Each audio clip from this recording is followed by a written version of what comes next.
I couldn't wait to tell Willow, my beloved imperial consort, that I had risen to the top of the class rankings on that same day. She unexpectedly urged me to confess to cheating in order to support a less fortunate student.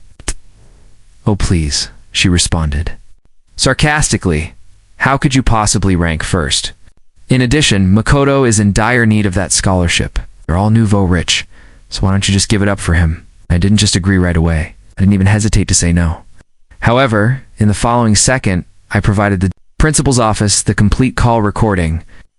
I apologized and stated that I wanted to change schools. The principal was shocked to learn that I was not permitted to be at the top of the class since I was apparently nouveau rich. Following an investigation, Willow received a disciplinary warning right away. Infuriated, Willow said she didn't want to see me ever again and blocked me. Indeed, when classes resumed, she didn't see me, because, as the lowest-ranked student, I had already transferred to the city's best high school's exclusive experimental class. Chapter 1, following a series of setbacks, including taunting from rivals and betrayal by a childhood buddy with a meticulously planned campaign of social exclusion, I still won. Highest ranking in the entire class.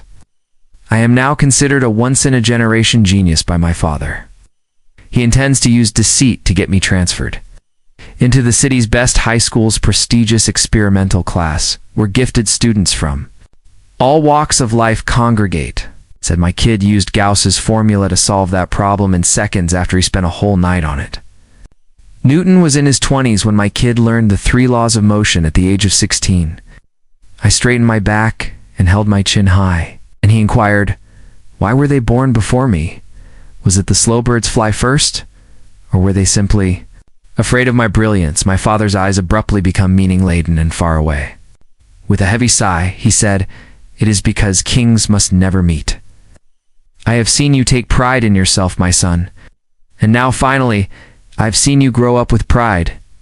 My child and the emperor can peacefully pass down my throne. And one, the emperor, may now peacefully hand up my reign to you. Caesar is my dad's name. He is jokingly referred to as the emperor by everyone around him, and ever since I was a child, he has nicknamed me the Crown Prince." Whoever took the joke seriously. "To wear the crown," he said, "you have to carry its burden. Do you understand, George?" I nodded seriously and answered, "You must become a worthy emperor. I, the emperor, am fully aware of what needs to be done." Following my WeChat post announcing my successful ascent, Willow called after my successful coronation and ascent to the top of the rankings. She said in a mocking tone, "George, please. First place. Are you trying to gain my attention by lying? Is it fair to people who put in a lot of effort?" I inhaled deeply. A good emperor must hide his feelings and attack only when it is appropriate. She paused as I asked, "Then tell me who exactly is my success unfair to?" Then laughed sarcastically as though she had come to a realization. "You're intentionally attacking Makoto because you're jealous of him. It's unbelievable that I didn't realize how repulsive you are earlier. It best come clean and give him back the top spot. Otherwise, I won't speak with you the following semester," calmly I answered, "but I didn't cheat. You can view the security footage, could request another test from the teacher." After a moment of shock, Willow yelled angrily, "You know Makoto needs that scholarship more than you do, so why must you be so petty? Your family has a lot." When I looked up, I moaned, "Can't you just let him have it? An empire was my promised dowry when I was still the crown prince. Establish her as my empress. Who knew that every time we argued, Makoto would change her mind once we met? For the sake of our early relationship, I used to overlook the fact that she would support outsiders against me, the emperor. I am the emperor now, though. Furthermore, Willow, a simple subject, has no right to address me in such a manner. She has to take a class." I answered, "All right, I'll speak with the principal." She hesitated for a moment. "Obviously, you didn't expect me to be so amiable this time." And then she sneered, "You know what? Ignore it. This is the only time. I'll forgive you the next time. Just avoid using such flimsy tactics." I emailed the recording right away, our discussion in the office of the principal. Postscript, I apologize, but I would like to change schools. It seems she tried to get ahead of me, but this time she ran into a wall of steel. No nouveau rich kids are allowed to be number one. Even the principal knew who I was, so I would walk straight to the office to seek teachers for help because no one in the class wanted to be friends with me. Ow. Every subject teacher's diligence has directly improved my marks, except for Willow most likely. Nobody ever questioned the validity of my ratings. The school administration called shortly after, my father to inquire about the circumstances. In actuality, the transfer procedure was already complete. Thus, he used the occasion to formally announce it. I didn't have anything to worry about. After that, the start of the new semester, I was informed that Willow's public censure and disciplinary action created quite a commotion.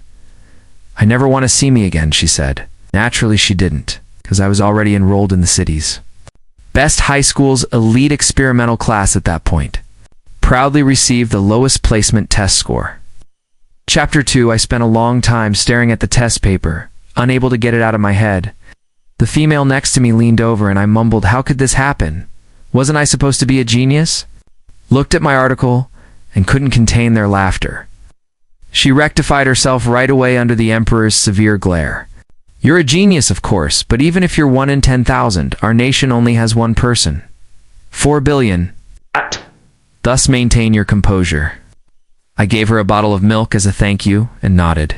"I'm forward to learn more from you in the future. Classmate." She seemed amused as she held her chin in her palm.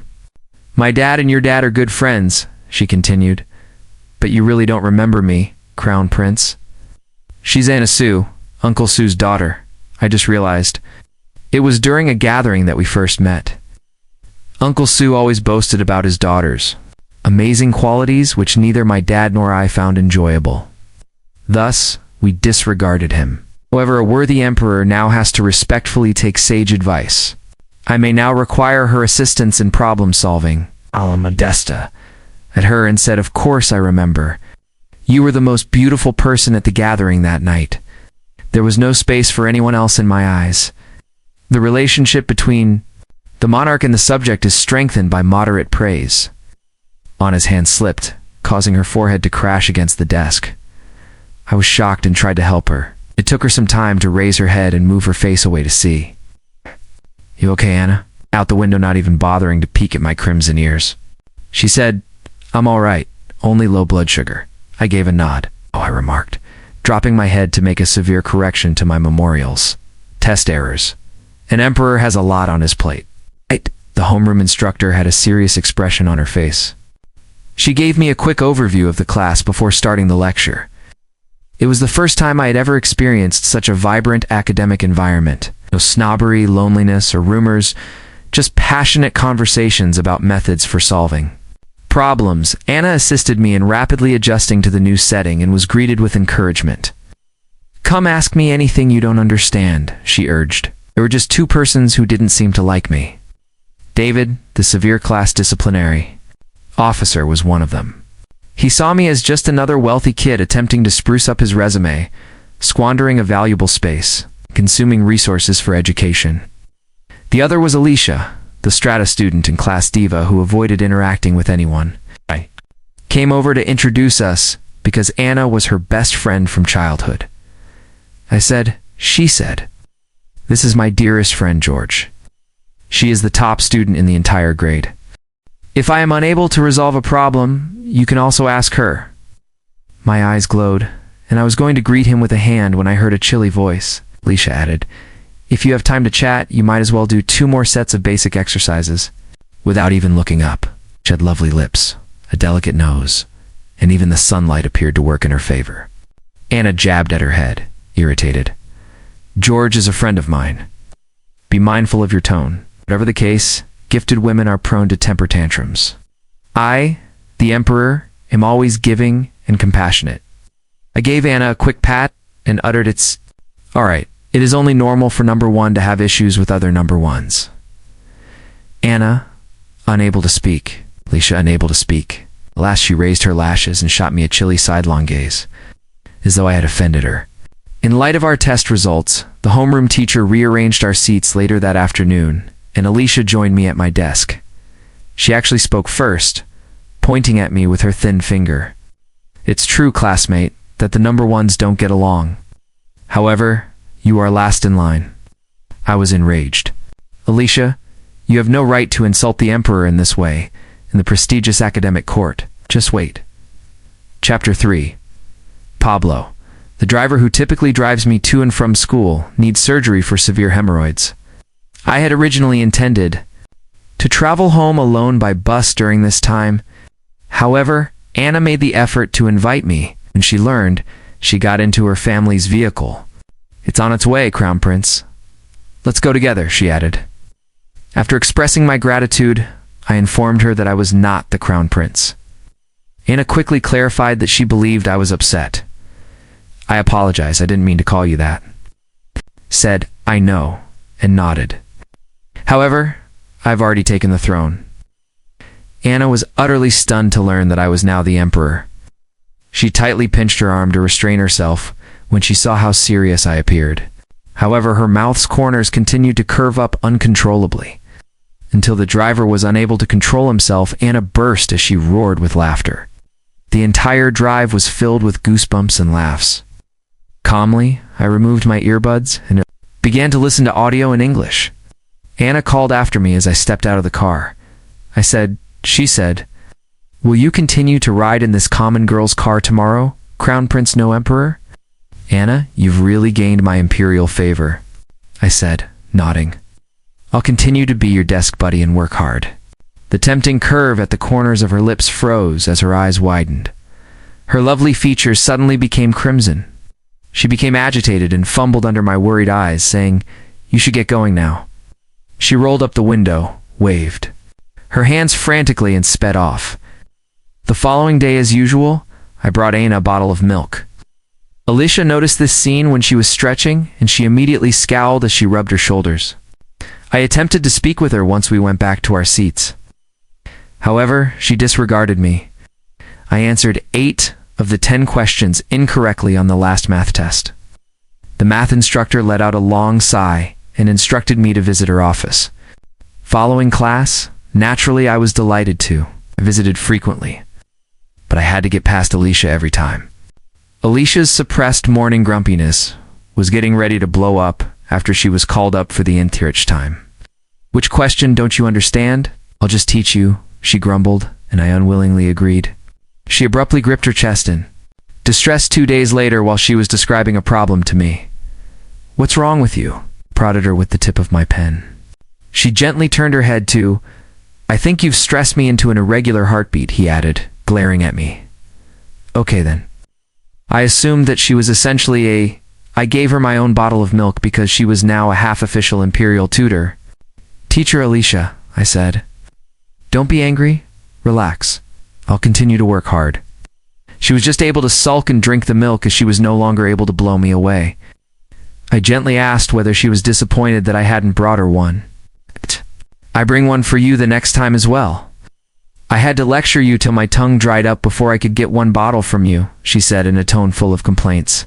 You simply bring Anna milk every day, and she offers you a ride. Nowadays, knowledge is truly useless. You can't say that, I shot back, scowling. Knowledge is invaluable. Once more? Alicia ignored me with a snort. Alicia turned her head and appeared. To sleep, refusing to move, and letting me pass just as I was ready to go ask Anna a question. I was forced to employ that trick since I had no other option. Skin-writing sickness, another name for dermographism, is what I have.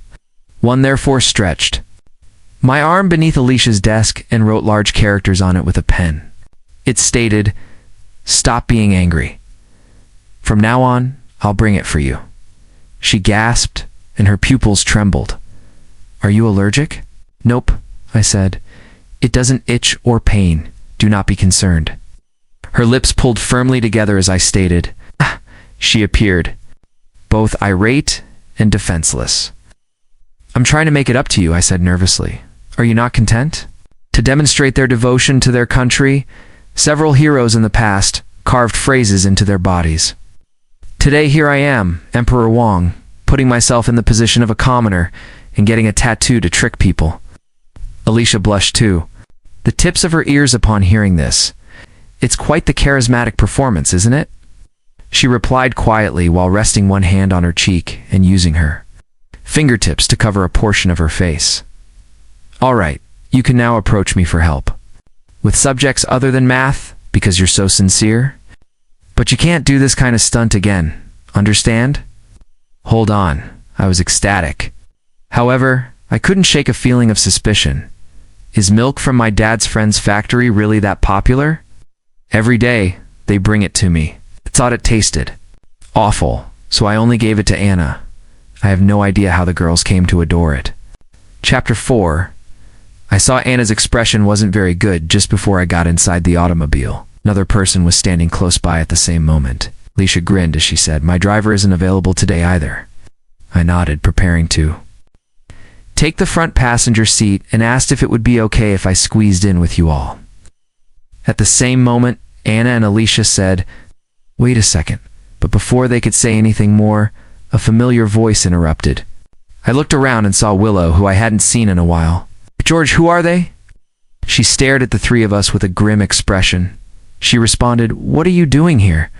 Willow could not think of anything to say. She averted her eyes slightly and tucked a flyaway hair behind her ear. "Shh! Did Pablo get admitted to the hospital?" "I came to ask whether you wanted to travel in our car," she added. "No need," I said. Her face became sour with shame and annoyance the instant I turned. "Her down," she yelled at George. "You left me without saying anything, and you went to this awful new school, all right? When you exposed me, and even gave you a simple option to salvage face, I didn't even protest. And what comes next?" She stared at me and said, "If you continue to act like this, I'm really done with you. You don't like it at all." Willow came icily and attempted to seize me when I remained silent, but the book in Anna's hand stopped her. "Hilarious," Anna murmured, rolling her eyes. "What's your school like if ours is bad?" Willow's face flushed bright red in a dump. "I'm talking to George," she snapped, biting her lip. Anna answered, clearly pronouncing each word. "What's it to you? How dare you not? Even the Emperor's name is up to interpretation. Turn to your origins, and cease interfering with his academic pursuits." Willow's face contorted in rage. Her nails sank into her palm as she growled, clenching her fists so hard.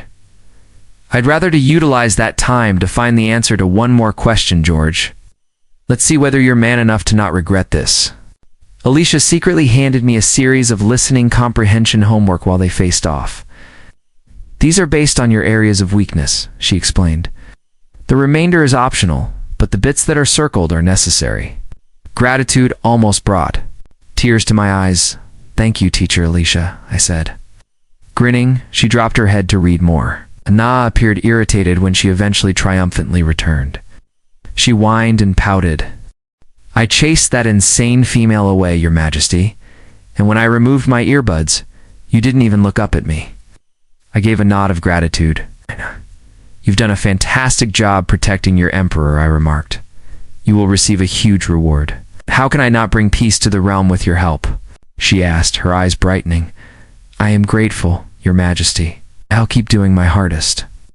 She gave Alicia a covert glare at the same moment, who appeared completely unimpressed. Throughout the entire ride, the driver made sporadic attempts to mediate, while the two of them sniped at one another with sarcasm. I began to miss Pablo's guarded and quiet demeanor, now that I think about it. Silence during this entire period, just chapter 5, because his hemorrhoids were too painful. Spent the weekend informally as usual. I came across an official couple photo of Willow and Makoto while browsing through WeChat posts. The caption said, "Being a poor man's bride is preferable to being a royal concubine. Ow. I will only be your loyal companion from now on." In order to demonstrate to me that she truly enjoys broke men, she removed me from her block list. Attempting to be a modest wife helps a driven man achieve success plotline. Is this a kink? I don't understand and I'm not liking it. Next post. Snowy mountain highways mom life is a big wilderness grasslands in addition to the traditional arms wide open position cliche. Not very creative. Not at all. The next one is a couple's motorbike photo session in the hills. "If you love me, tell me. egregiously breaking traffic laws. Tss, not at all. A picture of Anna wearing a flowing lilac chiffon dress then appeared. Skating figures. I commented and liked it. Perfect proportions, flawless facial control like a magazine cover. Alicia swiftly responded beneath it, saying, "The only reason I liked your selfie was because it's really visually appealing. I didn't think you looked nice, but it took courage to post that figure." Willow called me shortly after. She inquired, "Do you want to say anything to me?" I said, "Nope." With a sharp sneer, she said if you simply apologized and we remained friends, I was willing to forgive you. However, it's obvious that you remain so pitiful. I won't forgive you, no matter how much you beg me. Let's simply erase one another. My partner is not fond of it." "All right," I said. "Farewell." I hung up, removed her, blocked her. Everything in one decisive, imperial attack. Why didn't I take action sooner? A sovereign of my stature ought to not follow short-lived feelings or petty impulses. An emperor must have an expansive heart and limitless vision. I have an all-seeing eye that sees everything. I am fully aware that isolation produces disaster, since I researched the emergence and decline of dynasties. In order to understand the changing tides of the mortal world, I diligently patrol the WeChat Moments realm. Willow, however, is no longer a citizen of my empire as of right now. She has been banished with no chance of coming back. Her name jumped out of the documents. I was ready to look over Anna's most recent offers when I received a message from Alicia. Like an edict of the king through the cacophony. I've put together a few new kinds of math problems. Solve each using at least 2 methods, she added. I felt a rush of divine energy at that very instant. Now I grabbed my pen, the Emperor's sword, and fought against reason and statistics. It was beyond midnight when the last theorem appeared in front of me. The purifying light of intellect bathing. On I was at peace, and triumphantly slipped into oblivion. In any case, did I forget something? It would have remembered me if it were genuinely deserving of an emperor's attention. Chapter 6. Good news. I've gotten better fast, and jumped ranked, second tool. In the monthly test, unfortunately, that's only because the student who finished last took a leave of absence to go to a competition in physics. Anna attempted to reassure me, saying that you ought to evaluate yourself against your former self, Your Majesty. Compared to the last time, you scored 32 more points. That's incredible. Even Alicia, who surprised me. Yes, I agree. You'll catch up quickly at this pace. Just as I nodded, my new David, a coworker, snorted coldly. Dreams are okay, but at least make them realistic, he remarked. Someone who gained access through relationships doesn't seem to genuinely care about learning. In my opinion, how those scores were even determined is unknown. What's that supposed to mean? Anna scowled. I held her back and said calmly, "Are you saying I cheated?" "I never said that," David answered, adjusting his glasses. "However, I do have an obligation to remind this class takes cheating very seriously." Hee. Things were starting to become interesting now. If someone tries to harm me, it indicates that they are envious. And that indicates that I'm doing something right, if they are envious. Tolerance is a prerequisite for a qualified emperor. Yes, but that doesn't mean I'll overlook slander. I touched his shoulder and leaned in near his ear. Do you know what happened to the last guy who accused me of cheating? David gulped hard as he laughed darkly. Despite his obvious nervousness, he made himself speak louder. What are you going to use your having a fancy background to bully others is not acceptable at this private, privileged institution. His elevated tone attracted the notice of students in the vicinity who had been asking questions. Several individuals started defending me after they found out what had happened. David, you have the wrong idea about George, someone said. He works really hard and takes things very seriously. He would never cheat, another said. Yeah, and he's also smart. Last time, he asked me a question and even suggested a different approach that I hadn't considered. Another person said, don't make biased judgments about others. He must have met all the requirements for admission if he was accepted into our class. Ask your homeroom instructor if you have any questions. David scowled at me, trying to maintain his composure despite his pale complexion. Don't get cocky, he said. Alicia subsequently clarified. What did I ever do to him back? In our second year of high school, I'll be watching you. Your previous school had an Olympiad math tournament. Both David and I went. By mistake, a girl knocked. Smashed his spectacles after taking them off. She started crying when he asked her to pay for it. Then a man intervened. To protect her and struck David. This sounded more familiar the more I listened. Alicia then added, it just so happens that the girl who shattered his glasses was the same one that visited you at the school gate the previous time. I couldn't speak.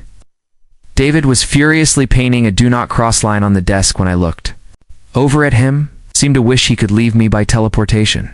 Chapter 7. Since then, I've gone wherever I could always feel eyes like shadows following me. I walked slowly and stretched languidly. Not too bad.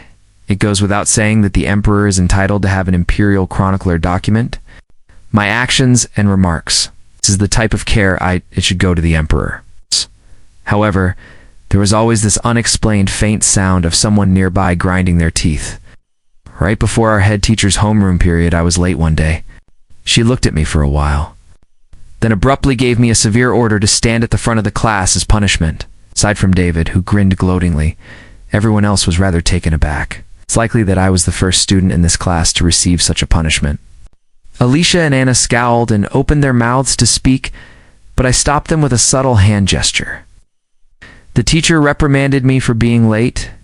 However, I don't have the authority to discipline the teacher for being late. That's perspective. Only had to be late once. Yet it took her 30 years to stand on that podium. That's success, isn't it?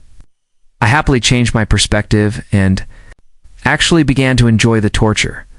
Following class, I was summoned to the head teacher's office. George, do you understand why I made you stand as a punishment? She asked. I was late, so I answered honestly. She seemed to be suppressing her fury as her eyes became rather confused. Being late is a minor issue, she remarked. However, don't you think you ought to provide an explanation for your tardiness today? The head teacher grumbled and took out her phone as I replied, my alarm broke and I couldn't get out of bed, and played a video for me. I was seen surrounding a girl in a little alley in the video. She was seated on the floor, shuddering. You don't need to know who I am, I said as I stood above her. Don't tell your folks either. Otherwise, I seemed to sense someone nearby at that moment.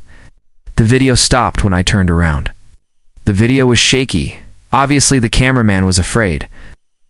I stopped when I saw the despair in her eyes and inquired, who videotaped this? May I ask? Her face became stern. Will you pursue the individual who recorded it? We don't put up with bullying at our school, George, regardless of the kind of person you were at your previous one. I sighed and added, you understand? I didn't bully anyone. She was saved by me. Today I thought I might as well catch the bus alone since Pablo had an issue at home and I was already running late. I noticed a female gasping and her face going pale as I took a shortcut via the alley.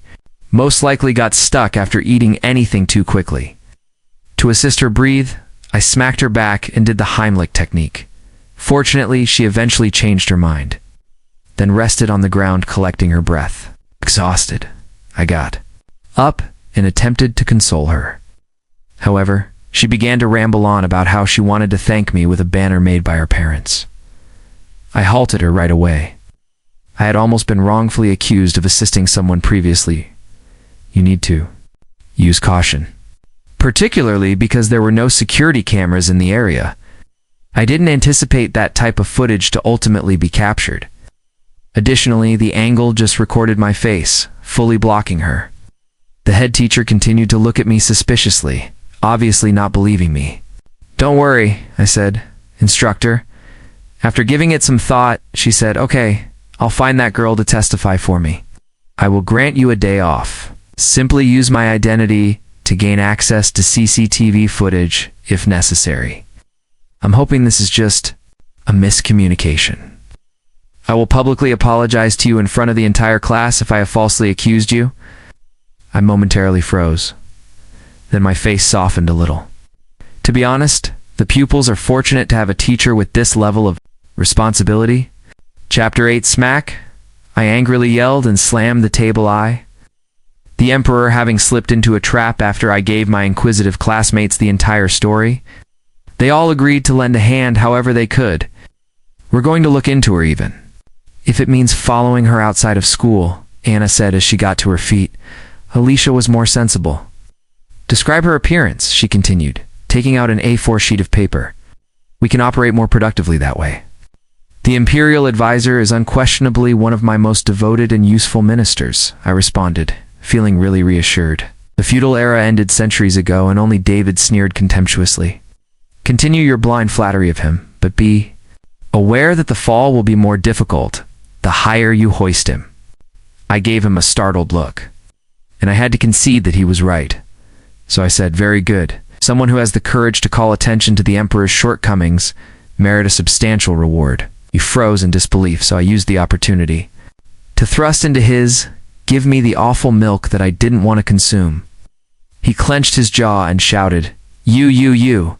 It seems that his upbringing forbade him from wasting food. He was left there amid the group's laughs. As he held that hot potato, his face became green. The others photocopied the sketch once we were done, and left to the other classrooms in an attempt to find her. Anna and Alicia looked at the CCTV footage from the school's entrance and discovered that today the girl had failed to appear. Fortunately, we were able to obtain her contact information and verify which class she was in. Without objective proof, we would not be able to rule out the chance that she would lie if threatened. I went back to look into the situation. There were several cars parked close by. It would be ideal if someone had filmed from their dashcam. I let my father do that. Naturally, I returned home to relax. It was a rare day off after all. But I couldn't help but start exercising after barely 20 minutes of sleep. A deserving emperor needs to be conscientious and orderly, never slipping into sloth and excess.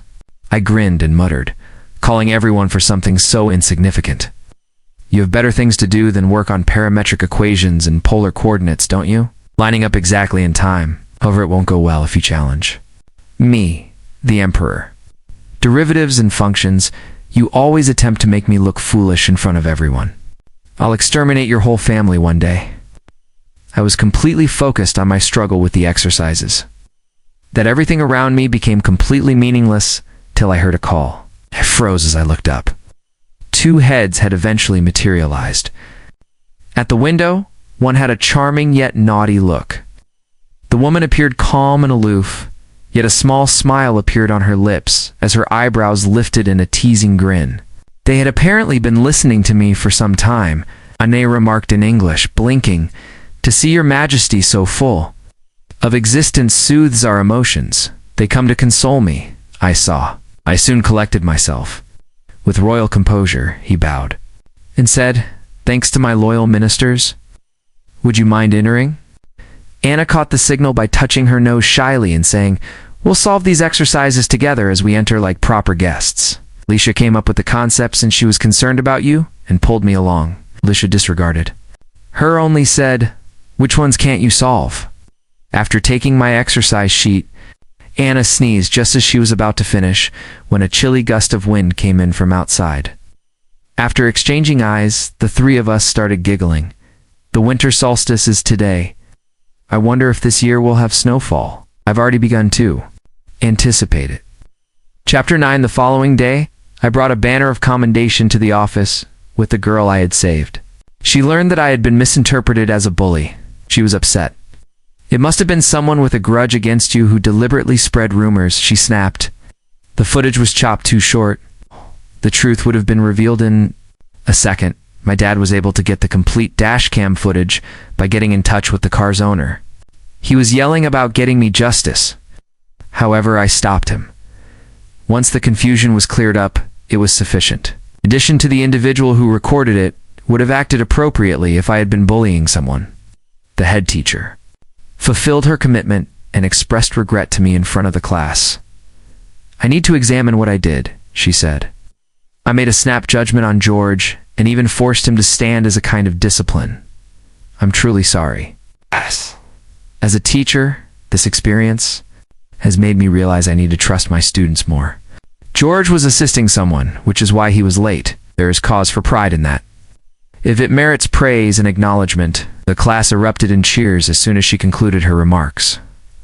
All of them were grinning. The head teacher smiled broadly. "The reward I promised will always be valid," she added. "To claim it, come to me at any time." I nodded in embarrassment because, to be honest, I did slept in too late that day. I handed each student in the class, including David, a carton of milk as a thank you gift after class. I was shocked to learn that he had reportedly also assisted somewhat yesterday. At the moment, David seemed more subdued than normal without even raising his head. I looked away apathetically. However, I jumped out from around the corner and startled him when he emerged from the office looking dejected. Tyranny is the result of complete cruelty. Being too kind turns into weakness. A competent emperor must have a sharp edge to temper pity. "I knew it was you," I responded icily. "Tell me now why you surprised me by slandering me." His voice trembled as he fell to his knees with a crash the following second. "All of this is my fault, but I truly believe that at the time you were harassing her, I was taken aback." After taking in what he had stated, I promptly contacted Pull Him Up, but he simply continued murmuring excuses and wouldn't get up. "Dark," I said. "Get off your knees now." He immediately leaped to his feet, saying, "What do you want people to think I'm bullying you?" Even so, his lips continued to tremble. I guided him to a peaceful nook. "Did you come after me because you were bullied once?" I asked David. "And now you believe I'm just like them? How could you have the best political science grade in the entire class, yet render such a broad conclusion?" His tone was laden with remorse. He sighed as he said, "I'm sorry. I've chosen to tell you a little fairy tale because you're honestly owning up to it." Chapter 10. The Emperor, Empress, and Crown Prince used to reside in a castle tucked away in the middle of the forest. The Crown Prince was once transformed into a frog by a cunning witch. David cut me off. "Hold for a second. Isn't your story's cultural backdrop a little off? Wasn't it meant to be a royal prince who transforms into a frog?" However, he bowed his head once more under the emperor's imposing gaze. "My mother died young. My dad reared me by himself. My dad was employed at a building site when I was 8 years old. He had been waiting a long time for his pay. He repeatedly confronted the site manager to pay for my tuition, only to be humiliated and even physically attacked. My dad was at his breaking point. The man died instantly after he shoved him, and he staggered backward, landing on a steel bar. Thankfully, other employees provided testimony that supported my dad. He received a 3-year sentence. My uncle and aunt were given custody of me. However, it was difficult to live under someone else's roof. They frequently chastised me and called me a jinx, claiming that I was the reason my mother died. I also caused my dad to go to jail, and the children simply imitated the adults' behavior if that was how they behaved. I would get punched in the stomach by my cousin, who would grasp me by the neck. He would curse as he struck me. "Die. I met Willow during that period, you wicked jinx." Willow, a wealthy girl, arrived to spend the summer with her grandmother. Without hesitation, she stepped up when she observed what was going on. She gave my cousin a 2-hour reprimand, without saying it again. I wondered then if a man could wed a woman like this. What more could he want? However, she also chuckled when she learned that I called myself the Crown Prince. "Well, I guess I'm getting a pretty good deal," she responded. "However, let's be clear. You can keep me as your Crown Princess at all times." Unfortunately, it was inevitable that we would part ways. Her goal was to become my sole Crown Princess. However, I had to take the throne sooner rather than later because I couldn't be the Crown Prince indefinitely. Thankfully, our luck changed once my dad was released. For renovation, our old house was demolished. He was the lottery winner. After that, he saw the internet economy take off, and his company expanded quickly. He rose to fame as a nouveau rich. He assured me that I would never have to worry about money again. Initially, my intention was to simply indulge myself, ruler that is pointless. However, I once heard a client boasting to my dad about his son's admission to a prestigious university. For a long time, my dad gazed at the acceptance letter in the picture. Although he had a kind smile on his face, I could see true envy in his eyes. Later, the same customer who had been complimenting my dad's son in front of him made a call behind his back and scoffed. "He's merely a shallow upstart and an ex-con." His child will become as rubbish as he is. From that point on, I made the decision to start studying diligently. Sons of dragons will always be dragons. David lowered his head farther, as though he were going to be crushed by guilt. Then this crown prince is really something, he whispered. With a slight smile, I said, my message is to not let other people to define who you are. Have faith in yourself at all times. Even now, a crown prince remains a crown prince. He will never be stuck in the mud, even if someone transforms him into a frog, as long as he never forgets who he is. Gold is no different. Anyone with taste can see its shine right away, but only a fool can see its value. David stopped. I abruptly drew forward, grabbed his shoulders, and spoke sternly. You are the same. A man ought not to bow down to anyone. Don't kneel, stand up straight. I knew David had always suffered from severe insecurity. Grade rankings were frequently shown on the bulletin board by the school, as everyone else's photographs displayed pride and assurance, but David's eyes were filled with self-doubt and anxiety. Although he was already, people continued to gaze at his portrait and gossip about him, saying he looks like such a creep. He was placed second in the entire grade. Hey, calm down. How in the world did he end up in second place? The first man retaliated.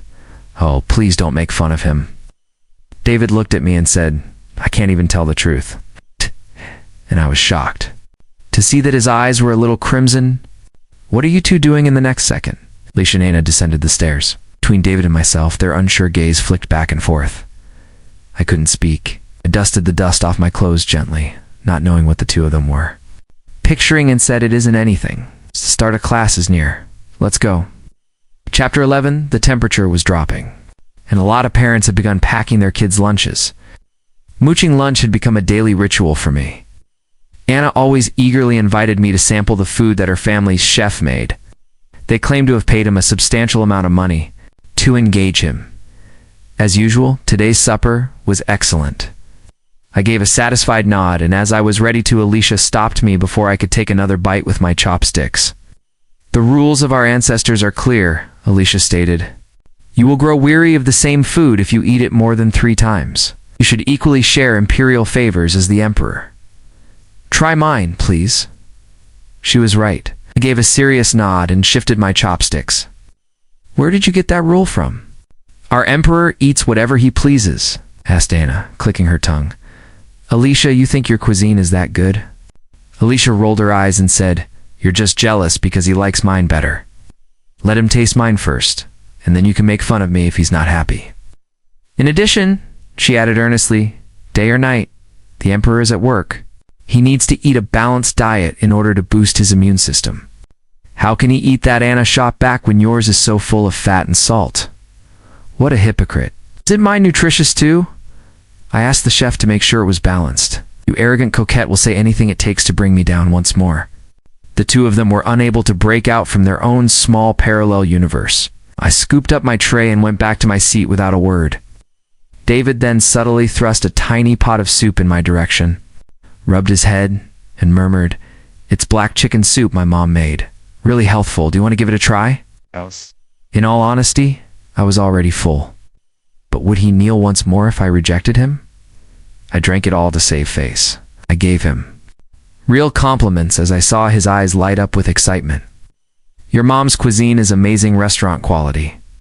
It would be an immediate hit if she opened one. His lips turned up proudly at the edges. He remarked, obviously pleased. Wow, at least you know how to recognize something good. I grinned without responding, before starting the exercises again. The table was cleaned. He abruptly jabbed me with the tip of his pen and uttered, Please ask me anything you don't understand. I am, after all, superior to Anna. That came as a welcome surprise. I exclaimed with excitement, my loyal subject, since I had long desired to understand his study techniques. He kicked his chair back, saying, Your willingness to lighten my burdens truly pleases me. A reward is in order. I quickly pressed him down before he could express his gratitude for the imperial grace. Chapter 12. Gradually, the shadows beneath the camphor trees shifted from 3 individuals to 4. As winter grew more intense, our clothing also became thicker. The new year had come before we knew it. Being a legitimate nouveau rich family, We had a great time decorating the entire house in red and gold. 5 days into the new year, it was planned for my pals to join me in celebrating. In his apron, my dad was grinning broadly as he bustled around the kitchen, keen to prepare a substantial dinner for them as a token of appreciation for their assistance with my studies. Regretfully, the banished one came before the friends did. Dad, still wearing his apron, emerged grinning broadly, but as soon as he saw Willow, he frowned.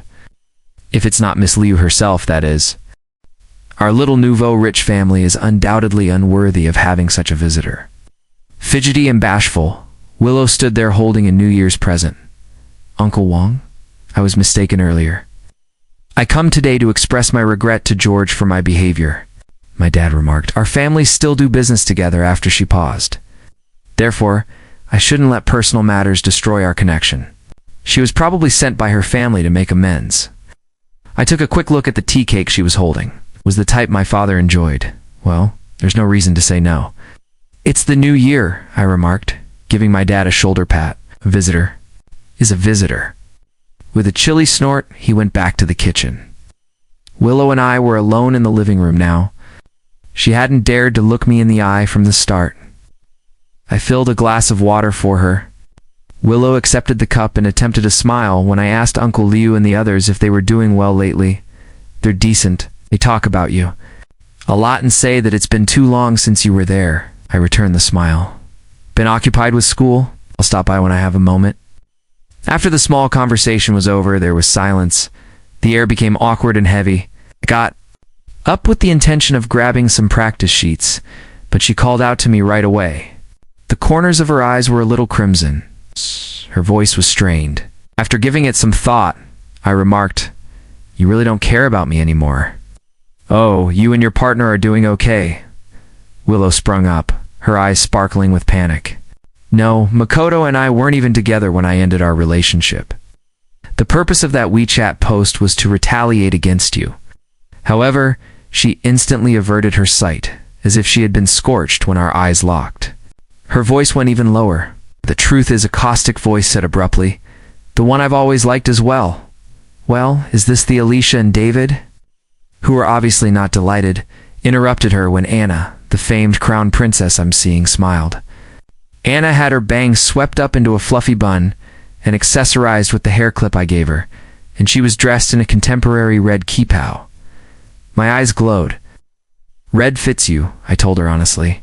"You look stunning," Anna reddened. Murmured, "If your Majesty approves, I'll wear it more frequently," with a slight snort. With an unusually warm voice, my dad stuck his head out.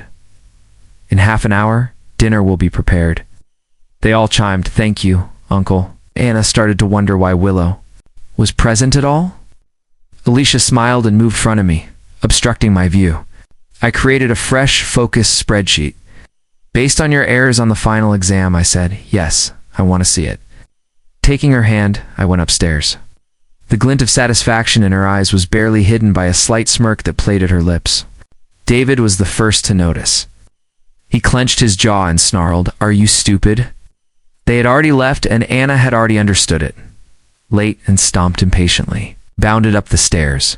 "So forget about Willow." David looked at Willow.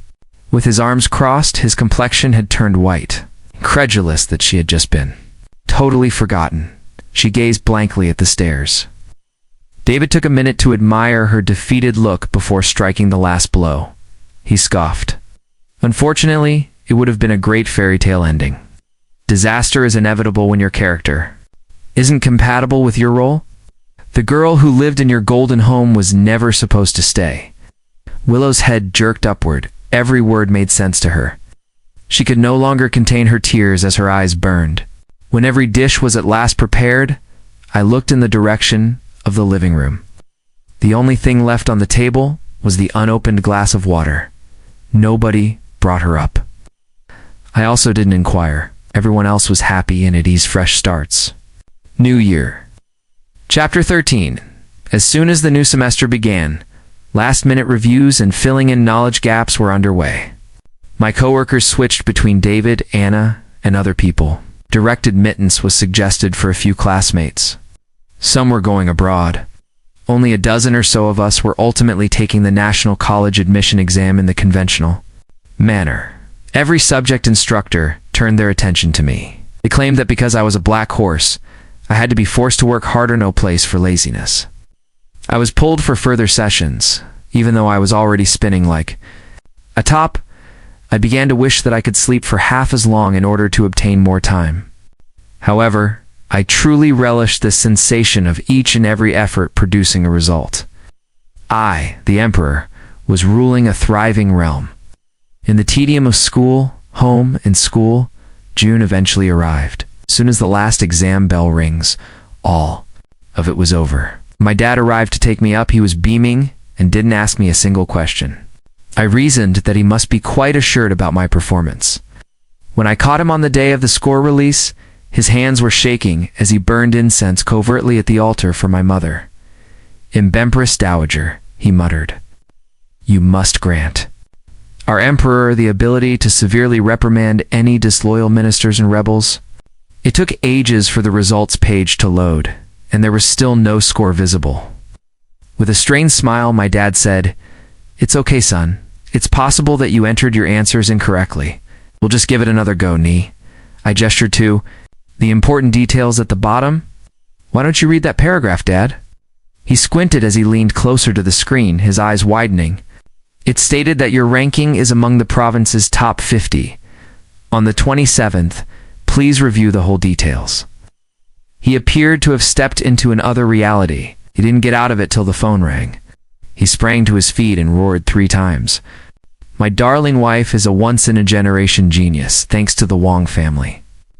He cried and laughed as if he had won the lotto jackpot. "I knew you were looking down from above." I said, "Dad, pick up the phone," and gave him a shoulder pat. He looked at the caller ID while wiping away his tears. I immediately put on a big smile. All the scores. Yo, old Sue, nothing noteworthy. Only the top 50 in the entire province. Homeroom teacher is calling, so I have to leave now. He was giggling so much that his stomach ached as he strode off. Chapter 14. The 4 of us got together on the day we completed our college applications. Shanghai University was Alicia's choice. I chose Peking University, as did David. Anna was already on her way overseas after receiving an offer from a prestigious foreign university. My dad chose a fortunate day to have a graduation banquet for me, and he reserved a hotel for the occasion. In order to properly bid Anna farewell, I also asked for a separate room. Anna was more reserved than normal at the meal. She was clearly distracted. David and Alicia were also behaving a little oddly. At that moment, my father entered with the final dish. He grinned and said, "I hope you all succeed. Top scores for luck. That resembles a dragon rising from the water on wings to soar into the future wealth and all the things you want." "All right, the menu is finished." Anna stared at him and blushed. "Uncle Wong, you treat George so well. Adore your families. Kindness. If only you were my father." My father grinned so broadly that his mouth almost touched his ears. "Oh, you flatter me," he said. Then turned and recorded a voice message to Uncle Sue right away saying, "Your daughter no longer wants you." Alicia's face darkened. I looked at each of them, and then it dawned on me. I waved my hand to indicate that I understood. "To be ashamed of? How about you all formally acknowledge my dad as your godfather as of right now? We will no longer be merely friends. Instead, we will be titled brothers and sisters in the imperial family." David, unable to speak. Alicia, likewise. Unable to speak, Anna leaped to her feet, her eyes widening. "That's not what I meant," she blurted, biting her lip. "What I wanted to say was Emperor." Alicia snapped her jaw shut and clarified. "We're going to be splitting up shortly." She's simply sentimental. Anna didn't deny that she froze when she stressed parting ways. My dad smiled broadly as he departed. Anna gave Alicia a menacing glance. "The future is long," she sighed icily. "Let's see who comes out on top." David whispered, "No official titles." Alicia calmly sipped her tea and answered, "Looking forward to it. The guys are already acting out a palace drama with no status, without shame." Immediately, the 2 girls turned their weapons on him. A verbal altercation was bound to ensue. I snuck out of the combat zone in silence. As I was about to go outdoors, Willow and I collided. She appeared pale and gaunt. Rumors had it that she had been ill lately. Her test results had been subpar. It had been agreed to send her overseas. By the Liu family, Makoto also did not perform well. I had read on WeChat that he had slapped Willow in a fit of wrath after being turned down time and time again. The two of them had added plenty of additional fuel to the flames of classroom. Rumor. It has been read by me, the Emperor. Very fulfilling. Thus I clicked like. Chapter 15. Willow pursed her lips, appearing somewhat wary. "George, I'm going overseas," she remarked. I gave a nod. Have a safe trip." She started to speak again, but a few people interrupted her as they approached. David took hold of me, excitedly pulling me forward. Said, "Don't bother with them. Fireworks are going to be lit." "If we don't leave now, we'll miss it," I said. "Okay." Together, we walked forward. Alicia and Aina soon followed. Willow eventually discovered that she was no longer able to even touch the hem of my coat.